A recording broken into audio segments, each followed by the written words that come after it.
So I have a spooky story for you, and it takes us to Chicago. There's a girl, her name is Abby, and Abby is sitting alone on a Friday night when she gets a call from her friend. Her friend is like, "Hey girl, me and my man are going out, but I wanted to know if you would be open to going on a blind date."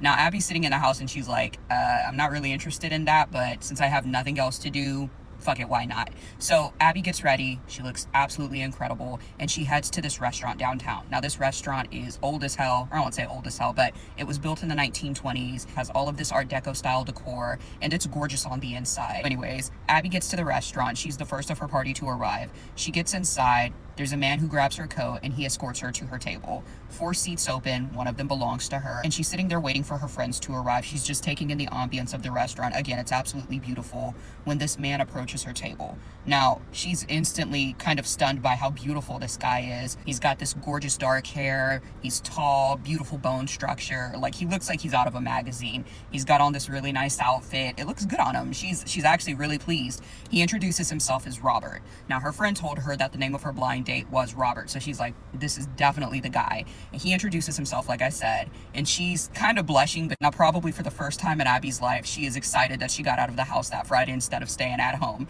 Usually on her blind dates, things don't start off that well, but like I said, she's absolutely smitten with this man. She's actually a little annoyed at her friend for keeping him under wraps for so long. This could have been a done deal. Anyways, he sits down and they start conversing, and the conversation flows oh so freely. It's probably the best chemistry that she's ever experienced with a man, especially one that she didn't know. They had a lot in common. They're both local to Chicago, both from military families. At one point, Abby had gone into the military. Robert was also in the military at one point. The two of them find that they've been all over the world to many of the same places, but for whatever it is, they just can't leave Chicago, so they both move back after they get out of the military. So as they're sitting here talking, a waiter comes up. He asks to take Abby's order. He also asks if anybody else is coming, and Abby's like, no, we'll just wait for the rest of the group. So the waiter goes off, and they continue to sit there and talk, and Abby is just feeling these butterflies like she's never felt before. She can't believe how perfect this guy is. She can't believe how perfect this guy is, and Robert seems really into her as well. Like, she's just shocked at how good things are working right now. So they get to a point in their evening while they're waiting on the rest of the group. Robert pauses the conversation and asks Abby if it would be okay if he went to the restroom.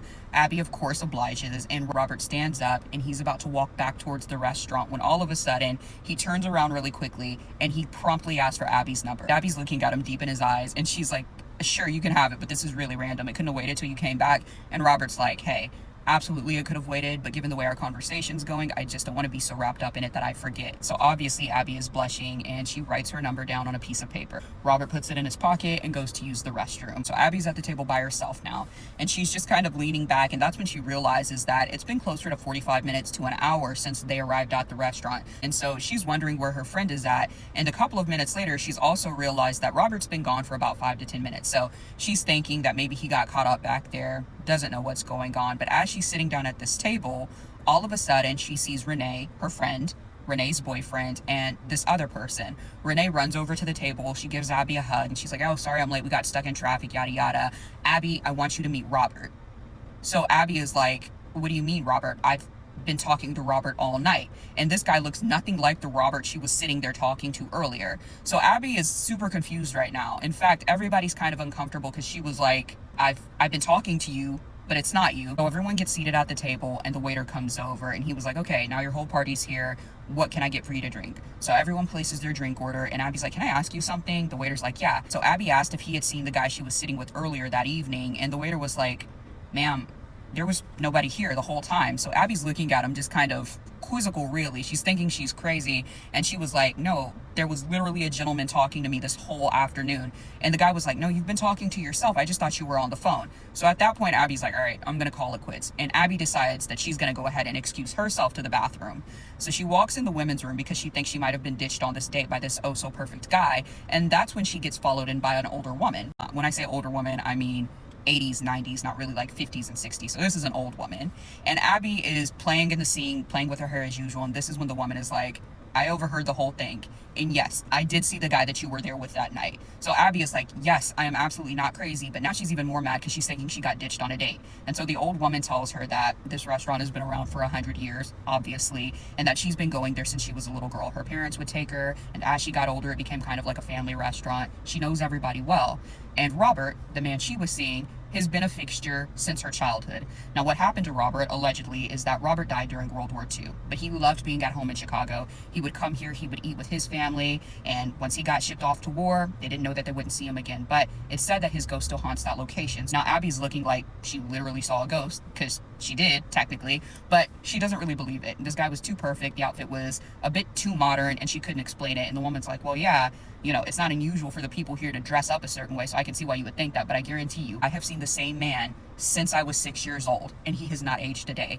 And so this is when Abby decides that it's probably time to just go eat dinner and go home, because now she's starting to regret that she left the house. She feels like a fool right now. So she sits at the table, she's silent the whole dinner. Robert, the actual Robert, is trying to talk to her, but she has nothing to say to this man. And when she gets home the next day, the first thing she decides to do is go straight to the local library, because whatever she's looking for is gonna be there. She absolutely knows it. She's just got this gut feeling. So she spends all day at the library looking for this man named Robert. It's not like she had a last name. She tries to query her searches using certain keywords. She looks through articles. She gets on this weird archival computer and she's looking through newspapers when all of a sudden she finds it. After hours of searching that day with help from like several librarians, she finds what she's looking for, an obituary. And it fits the timeline that the woman was talking about, World War II.